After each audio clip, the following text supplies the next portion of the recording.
few minutes that I have, I'm going to try and focus on as broad a picture as possible.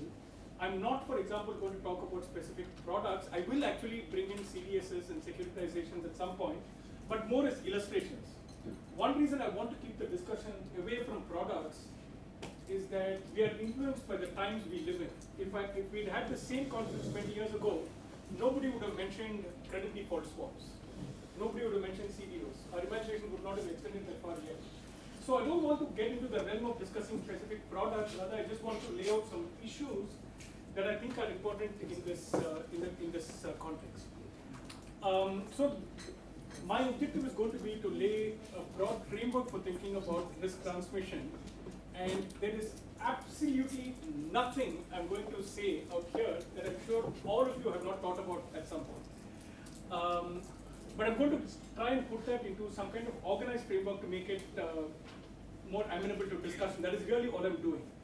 I'm also, I think for reasons that should be obvious to many of you, I'm going to stay away from too many specifics about the Indian economy, although I follow it very, very closely, and I've interacted with people here for some of you for several decades now in terms of working with your organizations.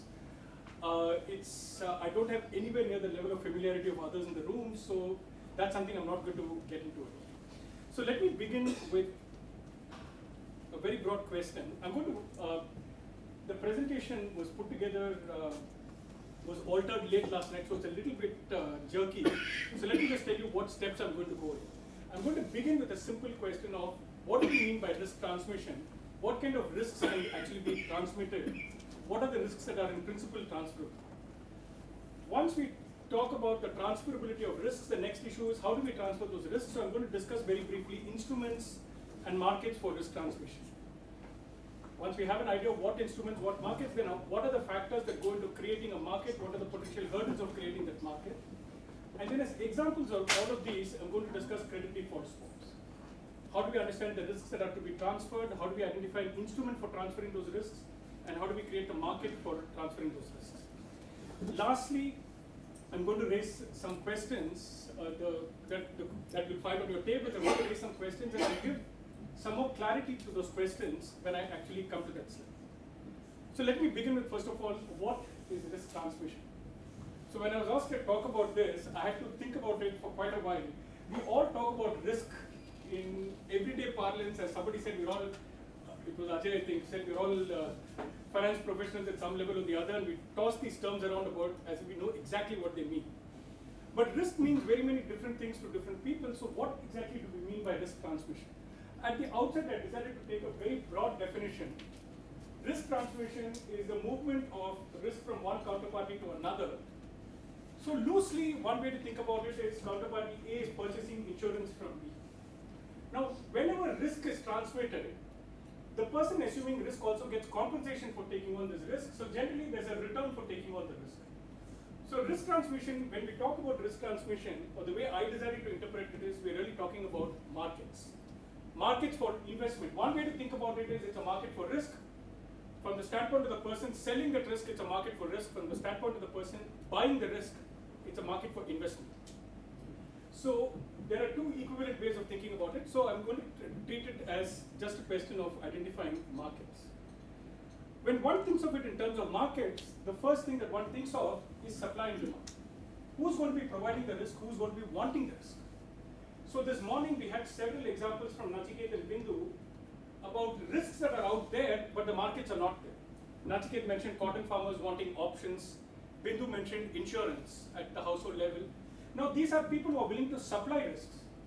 But for us to create a market, there has to be somebody who wants to demand those risks. There has to be a market for investment. So here what I've tried to do at the outset is, this is a very crude characterization that I devised to just identify what are the supply of risks and what are the demand for risks. Can we identify using this what markets are missing and why? So when you look at supply of risks from the standpoint of commercial enterprises, much of the supply of risk comes from demand for financing. So they need financing, so equity risk. This is a point that Rupa raised in the morning session, that financing is one way of transferring risk from firms to other parts of the economy. And then there is risk management also, where they want to eliminate market risks, perhaps credit risks on their portfolios. Similarly, at the household level, households have financing requirements, most often for consumption smoothing, sometimes for investment. They also have risk management needs in the form of insurance. So these are all people who are willing to supply these risks to the market as long as somebody is willing to take them on. Financial institutions similarly have the same set of risks. On the demand side, for insofar as financing goes, both firms and to a larger extent households are people who demand risks, who want to invest in different kinds of products. But for most of the other risks, they have to be supplied by the financial sector, both in terms of insurance and in terms of most market risks. So it's a broad taxonomy of what you get in terms of supply and demand of risks. Over the last several hundred years, markets have developed to handle all of these risks. I emphasize this point because there's really nothing new in what we're talking about at some level. When we were discussing this at lunch, not discussing this issue but a different issue, the morning's issues at lunch, Gangadhar brought up the point that many of the issues we've discussed today, the West has already solved in some sense endogenously. All the institutions we were talking about have already arisen in the West. That's exactly the point I'm making out here. When we talk about markets for financing, equity and debt markets have been around, equity markets especially for several hundred years, debt markets even longer, for handling financing risks. For transferring market risks and some credit risks, derivatives markets have been around in organized form for several hundred years, and in unorganized form for several thousand years. Insurance markets also exist for handling health insurance, life insurance, disability, catastrophe risk, almost anything.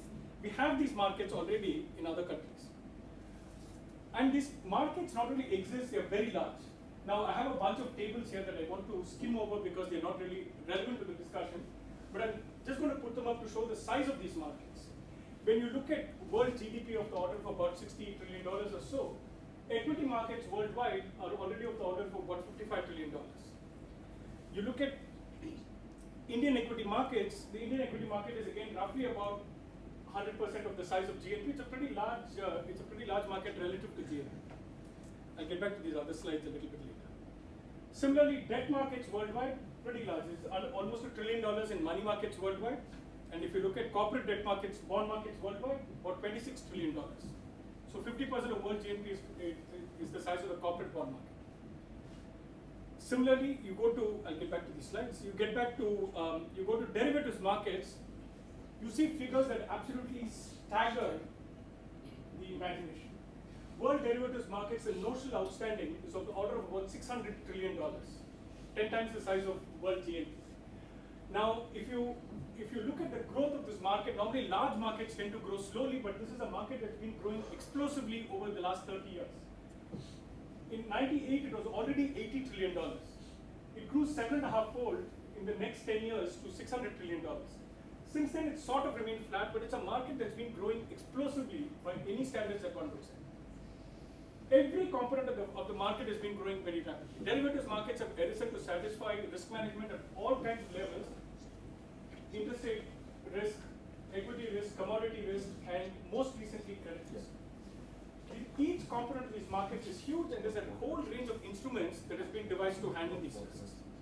Again, I emphasize that the only reason I'm mentioning this is to stress there's very little new at some level in what we're talking about. The last slide looked at notional outstanding. If you convert it to the market value of the securities, you still get very large numbers.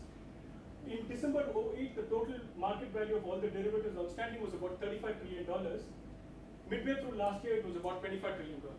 Still, it's a very, very large market by any standards of reckoning. That's the OTC market. The exchange-traded market is smaller in size, but in absolute terms, again, very impressive. There's a total of about $24 trillion in futures on various assets, $53 trillion in options on various assets. So these markets are large, they are very variable, they have a great deal of variety is what I meant. You can, through derivatives markets, you can transfer commodity risk, currency risk, equity risk, interest rate risk, credit risk, and over the last 20 years, a whole range of other risks like energy risk, weather risk, catastrophe, volatility risk, and so on. You can transfer these risks using a range of instruments. You can do it using forwards, which have been around for several thousand years, futures which have been around about 250 years, options for the last 35 years, swaps for the last 20 years, whole range of products has come. Participation, again, even retail level participation in these markets has also increased enormously in other countries. So we have risks that can be transferred, that are transferred, there are markets that have developed, and there's widespread participation in these markets. So that's the background to the question of, when you talk about risk transmission, you're talking about a market, and as I said, many of these markets already exist. So when one thinks about what are the factors that go into creating a market, suppose I want to create a market for transferring some risk. I'm really, as I said, thinking in terms of an investment opportunity. How do I create that investment opportunity? What are the factors that I should be thinking about in creating that opportunity? So here are some points that I thought about. At the very top, obviously, is clarity on what kind of risk it is that we are seeking to transfer. Exactly what risk is it that we are seeking to transfer? How do we then transfer the risk? What are the instruments we want to design for transferring the risk? Once you have a risk that you're looking to transfer and you have an instrument for transferring it, you need to be able to price that risk, which means you need to be able to measure the risk. So the next thing to setting up a market is having an ability to measure risks, then to price risks. All of these are in the form of necessary conditions for setting up a market. They're by no means sufficient, but this is a starting point. What more do we need beyond this? Legal clarity. There's no point in having the best market in the world if contracts are not going to be enforceable, if there are going to be no consequences for default and other issues. So we need a legal framework, a clearly defined legal framework for markets to operate. I'm not going to talk more about this, but one cannot overemphasize the importance of legal structures in what we're discussing today.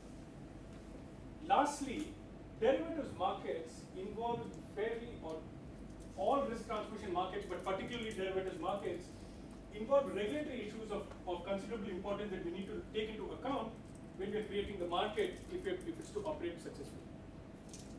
I'll illustrate all of these points using credit default swap markets in a second, but let me talk about, if these are the factors we want to consider, what possibly could hinder setting up of a market? Here, there are a few factors that are relatively easy to identify. And one can come up with several examples for each of these. The first requirement I said was the necessity to identify the risk, then to measure the risk. Complexity in the risk or an inability to understand the risk is probably one of the most fundamental reasons markets fail. You have a risk you want to transfer, but nobody wants to accept that risk because they're unable to either measure the risk or to price the risk properly. And this is a problem that's been going back several hundred years. When equity markets were first set up, limited liability companies first came up. Less than 50 years after the first limited liabilities companies had come up, limited liability companies were banned because they spread too much risk through the economy. So England first revoked the charters of the companies and then said they were not going to allow any further limited liability companies. Adam Smith, for example, in his book, railed against limited liability companies, suggesting that the separation of ownership and management was only going to increase risk in the economy without a corresponding benefit. So this kind of complexity and the issue of this has been around for a long time, but we've seen it manifest itself again and again in the last 30 years as derivatives markets have developed. Particularly in the context of credit derivatives in the last few years, we've seen these highly complex structured products come up, and at some level the understanding of the risk was outsourced to the ratings agencies, and we all saw how that story ended. So one particularly important reason is an inability to understand what risks are involved. Second one, instrument design. So I won't go into the details on this, but the very first interest rate futures contract that was ever offered on any exchange was a futures contract on mortgage-backed securities in the US in 1975. The contract, it was the first contract that was designed. It was designed at some level very cleverly. Ex-post analysis, a little bit of reflection shows that the way the contract was designed, it could only succeed in an era of rising interest rates. As long as interest rates were rising, which happened between 75 and 82, 83 or so, the contract did well. From 82, the US entered a period of falling interest rates, and the contract vanished altogether. It was very poorly designed ex post. Information asymmetries, we've spoken about this morning, so I won't dwell on it. But again, that's an obvious reason why markets fail. Model hazard. I mentioned CDS markets as an example in the morning. I think all of us at some level are familiar with, was it Citibank, who purchased protection on Enron. They were one of the largest lenders to Enron, and they purchased protection on Enron 6 months before Enron failed. But the issue was, what did they know that the markets didn't know? At that time, Citi insisted they'd known nothing. This was the risk management group doing the transaction. Of course, to the outside observer, this looks interesting. Legal framework, another critical issue. The absence of a clearly defined legal framework, again, can cause a market to fail. And in the Indian context, although Nachiket asked us not to talk about this thing, I'm going to mention it. Not only regulated restrictions, but poor government involvement, government policies and poorly motivated government involvement in the economy actually discourages market formation. When you provide health insurance for free, you're discouraging private insurers from coming in and setting up a commercially viable model. When you have loan menas, as happened in AP a few months ago, when they told people don't repay your loans, you're destroying the incentives of people to enter into financing markets.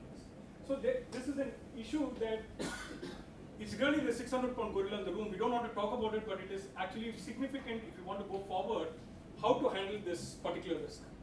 This is probably the single biggest risk in setting up these markets, is the way the Indian government is capable of destroying the best possible intentions.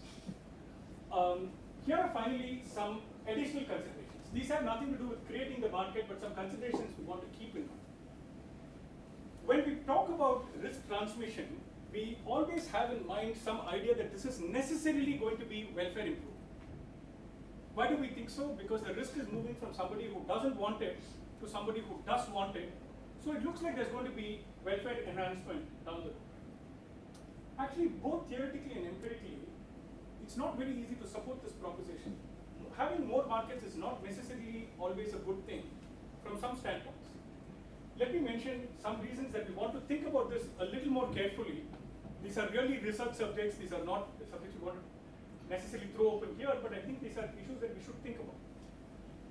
First of all, when derivatives markets were first becoming a big issue in the US, Merton Miller, who was a big supporter of these markets, kept pointing out that they are necessarily welfare improving because everyone now can control their risks better. But derivatives only transfer risk from one person to another. The risk still remains within the economy, it doesn't vanish. So one important thing to keep in mind is derivatives don't reduce the amount of risk, they merely move the risk around from one table to another. I'll get back to this point in a second. The second thing that allowing risk transmission to do is enormous amounts of regulatory arguments. It becomes harder and harder for regulators to even understand what banks are doing, and we've seen enough evidence of that over the last 20 years. In the context of the United States, we've seen abuse of derivatives to try and hide capital adequacy and other issues. This is important because any systemic instability is going to remove any possible welfare improvement that could occur from the use of the derivatives. But here's the third and most important reason I want to mention. The introduction of derivatives to a market could actually increase the amount of risk in the market, not decrease it from a systemic perspective. Insured individuals, when you insure an individual and they think they're insured, they have a habit of going out and taking more risk. You drive a car which has anti-lock brakes, you're going to drive faster than in a car without anti-lock brakes. Whenever insurance is provided, that acts as a spur to go on to take on more risk. The introduction of derivatives markets itself, again, theoretically, one can develop models that actually show this to be the case, and there's a paper I recently completed that does this, that shows that when you introduce new markets that were missing, you're going to create more systemic risk because insured individuals are now going to feel the ability to go on, their risk appetite is going to change. It's going to increase, so you could end up enhancing the total amount of risk in the system. That's an externality that we need to keep in mind, because an increased volatility of the system, one basic purpose we keep talking about risk management is to reduce volatility. But if systemic volatility is going to increase, that's not necessarily a good thing and something we need to keep in mind. Okay, one final example and then I'll raise the question. Now, I mentioned several issues necessary for a market to succeed. Without question, the most spectacularly successful derivatives market, risk transmission market of the last 20 years has been the market on credit default swaps. When credit default swaps were first mooted in 1993, the idea was to provide insurance against default risk using an off-market transaction using a derivative. From the original instrument that was introduced in 1993 to the form it's taken today, the instrument has changed hands, was changed shape several times. First of all, was there clarity on the risk that was being transferred? No. The original contract called for including restructuring as a credit event, and restructuring was very vaguely defined.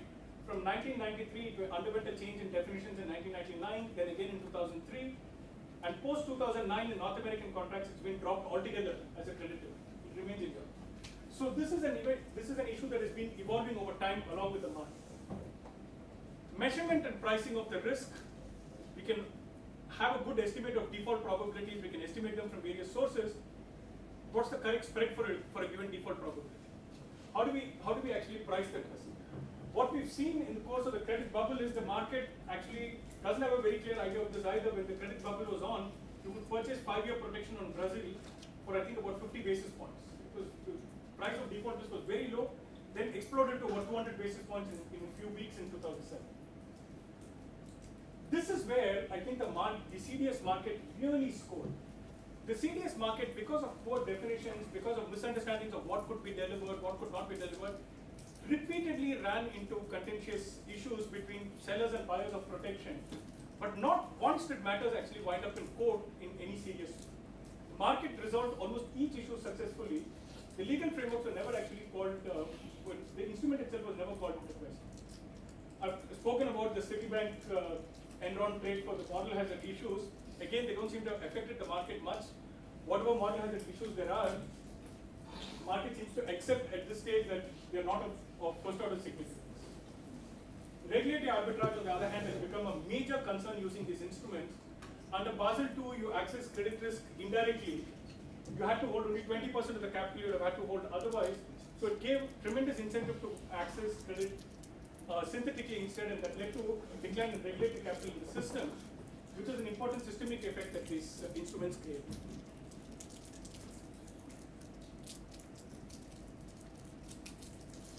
So this is just a graph on the growth of the market, so I'll skip past this, but it's really a favorite graph of mine because the steepness of this curve from $5 billion to $60 billion in a period of 6 years is just astonishing growth in this market. Raghu, Yeah. that decline after is overstated. Yeah, of course, because it's of consolidation. Great compression. I know that. Yeah. If under the old system, the market would have probably been almost of the same size as it was in 2007. No, I know. Sorry, why is it overstated? Post 2009, when all the trading moved to central clearinghouse, netting became possible. So earlier, I opened a contract with you. You opened one with Ajay. The contract was counted twice, even though you were netted out. Now, because contracts are fungible because of the standardization of contracts, there's only one contract outstanding. So the netting has actually created an artificial fall in the size of the contracts, or put differently, the failure to net created an artificial spike in the size of contracts. It really wasn't as large as they say. But the market really hasn't fallen in any useful sense. But here is one point.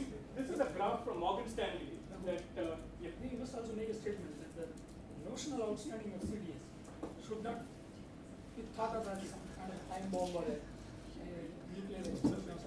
Because in the market, the notional has a little value. No, that is true, except that it had real consequences. In the contract until 2009, you were required to physically deliver the bond. So, for example, when Delphi went bankrupt, there were $24 billion of notional outstanding on Delphi. There were only $2 billion of deliverable bonds. So those were bought protection. There was $28 billion of CDS, and only $2 billion of bonds. So there was a tremendous squeeze following Delphi's default because you suddenly had to procure the bond to deliver it. It's not a completely trivial issue. Now it's been changed because there's an auction system that handles that issue. So it's been changed.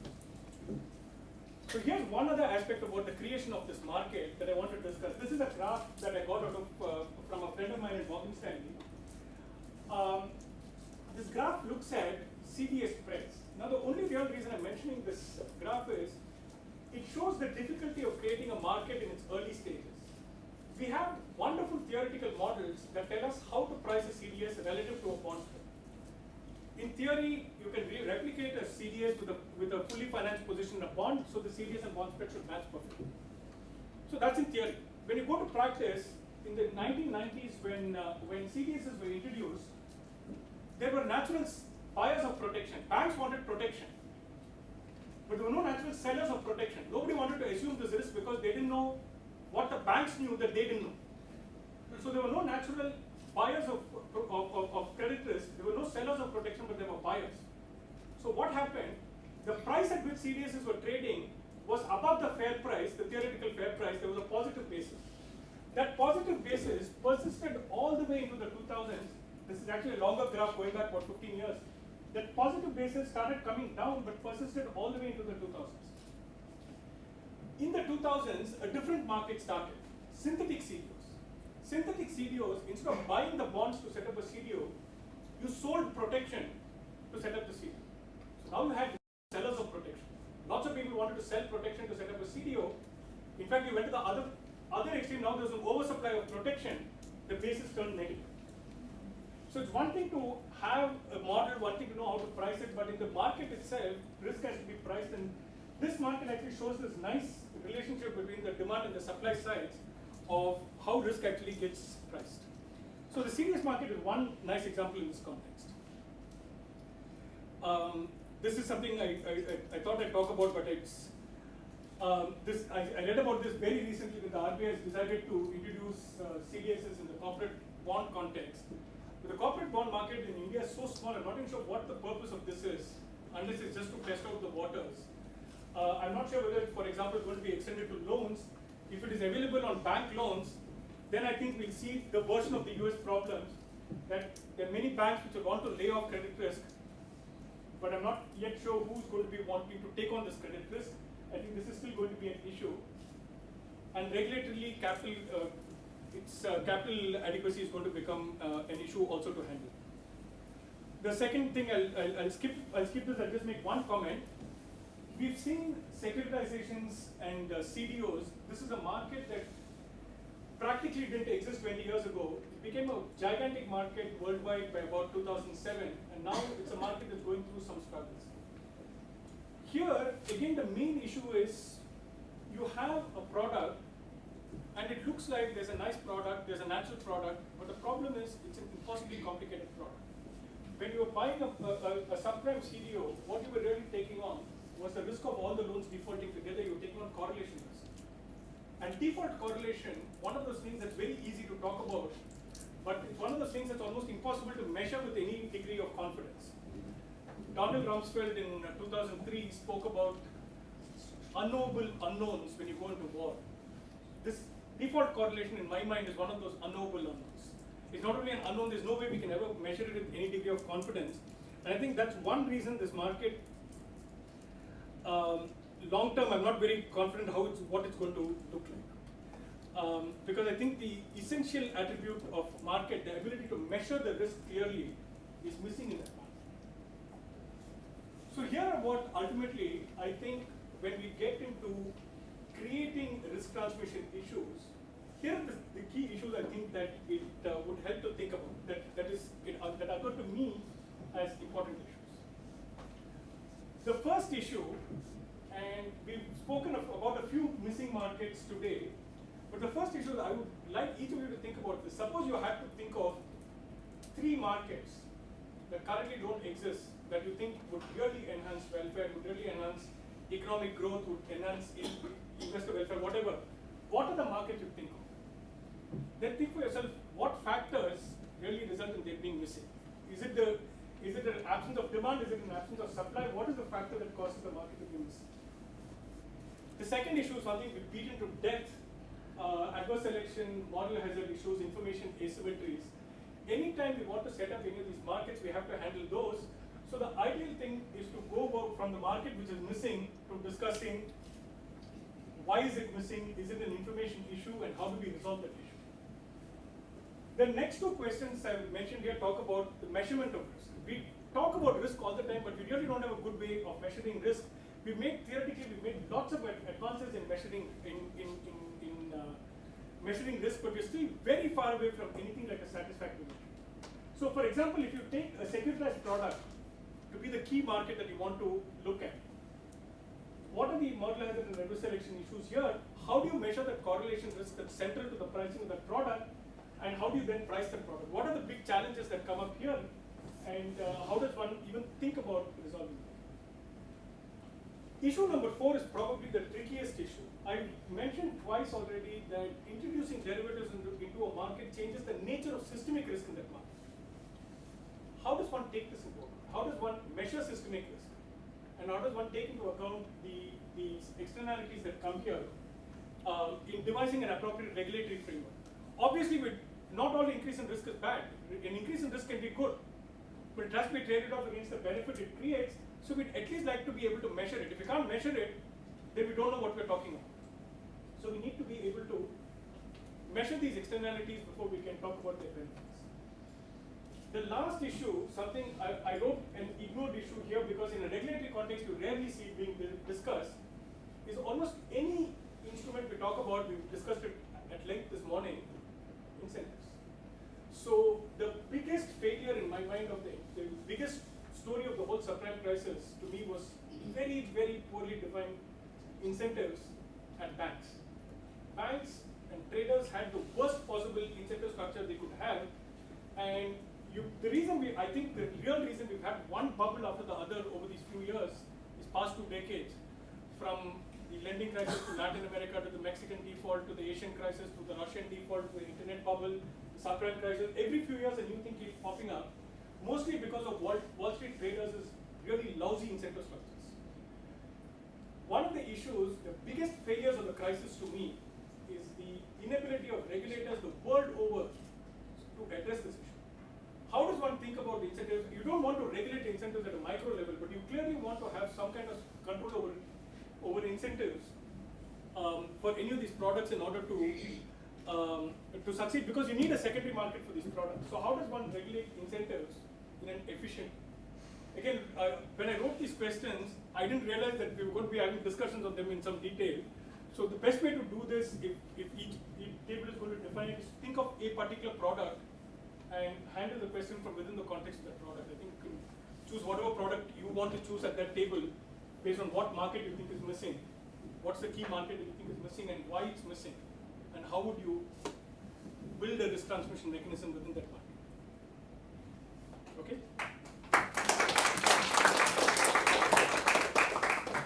So, if I may just make one Sure. comment.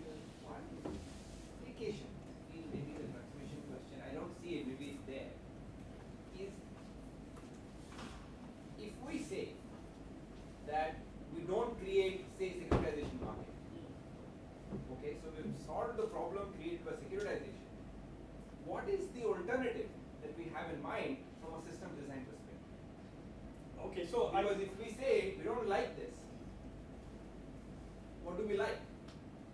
no, that's a design question, right? So what I'm suggesting here is that risk transmission, there is a micro effect and a macro effect. The micro effect is always beneficial because you're moving risk around.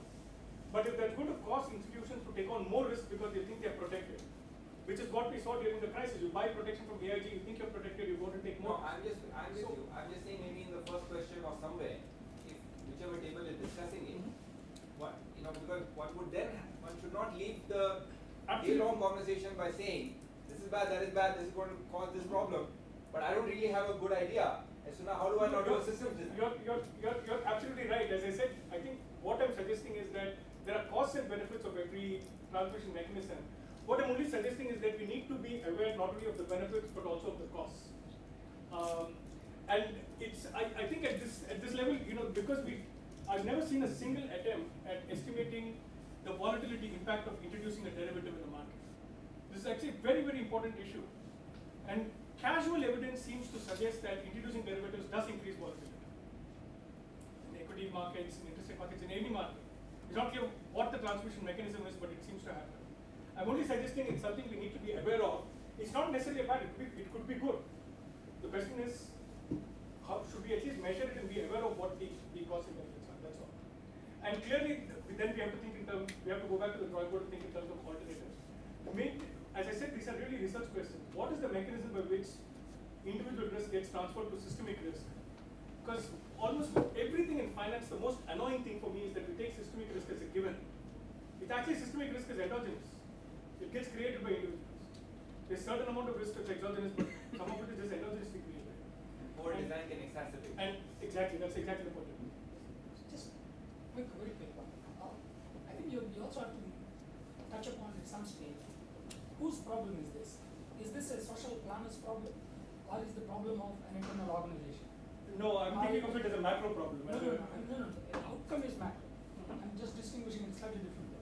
Nobody told any bank to go and run and trade CDSs. They did. And there are internal organizations like mid-office, which is supposed to be controlling an organization. What happened to the internal organization of risk management in this process? There was a clear I'll tell you, breakdown, right? the reason is if you pose it as a central planner's problem from a macro, you got to define what is the risk tolerance coefficient of a society, which is an extremely hard problem to define. It's almost saying that how free a society should be. It's a very difficult problem. I think if you pose it as a bottom-up problem, where you say that internal risk of management systems will have to keep a continuous eye on the products they trade and they manage, they invest, then I think we can get somewhere. No, I agree with you. I agree with you completely. I think you put it very well. In fact, regulatorily, that's the idea I had in mind. Yes. That you need to be aware of the externalities that you're creating, and you need to keep an eye on those externalities. Absolutely.